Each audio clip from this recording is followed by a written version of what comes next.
How YouTube makes money. Basically YouTube নিজে থেকে কখনো ইনকাম করে না। ইউটিউবে অনেক ক্রিয়েটর রয়েছে যারা ভিডিও বানিয়ে আপলোড করে অডিয়েন্সদের এন্টারটেইন করে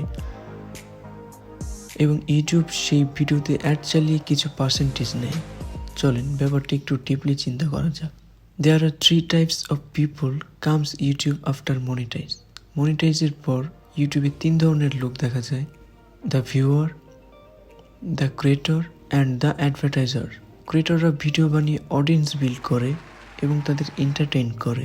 অ্যাডভার্টাইজাররা সেই ভিডিওতে বিভিন্ন ধরনের অ্যাড দেওয়ার জন্য ইউটিউবকে পেমেন্ট করে। অ্যান্ড ভিউয়ার্সরা ভিডিও দেখার পাশাপাশি অ্যাড দেখে অ্যাডভার্টাইজারদের বিজনেস ইমপ্রুভ করতে হেল্প করে।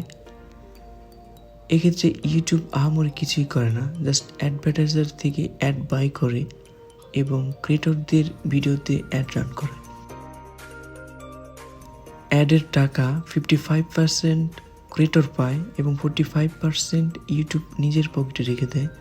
অর্থাৎ একজন ক্রিয়েটর যদি তার ভিডিও থেকে $100 ইনকাম করে, তাহলে $45 ইউটিউব রেখে দেয় আর বাকি $55 তার।